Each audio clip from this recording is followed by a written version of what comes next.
Our chamber, which has been involved in educational reform for, gosh, more than 25 years, I guess, was excited to partner with the Prichard Committee and to try to address that in a citizen's way. We wanted to produce a report that somebody on Main Street in your local communities could identify with it and not just get buried in jargon and statistics.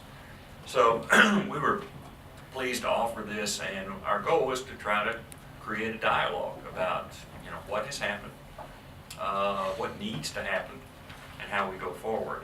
We point out some of the things that have happened that have been really outstanding.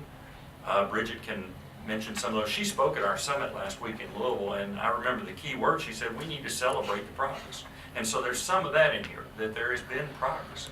Look at our NAEP scores, et cetera, et cetera. But toward the end of the report, it says, we've got a lot of work to do. If you focus on the stuff we need to do from here, it can be a little depressing because we're not there yet. But I think this report, we hope this report is objective in that regard. And it's not just a propaganda piece to make everybody feel good. It's an attempt to try to frame the conversation and say, here's some good stuff. Now let's talk about where we need to go. As Dave mentioned, Kentucky has made tremendous progress in educational achievement since the 1990s, and this document shares some of that. If we think about that, that's one generation's time. And in that one generation's time, we've moved from the bottom of the national rankings in education to the middle and above. At the same time, Massachusetts started in the 1990s on education reform. They were in the middle of the national rankings, and they have moved from the middle to the top, at the same time that Kentucky has moved from the very bottom to the middle. So we should be very, very proud of our progress. Our high school graduation rate is in the top 10 in the nation, and the gap in high school graduation between traditionally underserved students and their peers is one of the lowest in the nation. We have more students prepared for college-level work and more students choosing to pursue higher education after high school. And this didn't happen by accident. Kentucky has improved so significantly in one generation because of a collective commitment from policymakers, the public, and business leaders who championed education reform in the 1990s. They believed improvement was possible. And we've shown in this one generation's time that in fact improvement is possible, and we believe it is still possible. So the document kind of goes through a timeline of Kentucky's education reform beginning in the 1980s. And we're not going to read the document to you today, but we will provide some highlights. So in the 1980s, Kentucky ranked 50th in the nation in adult literacy and the percentage of adults with a high school diploma.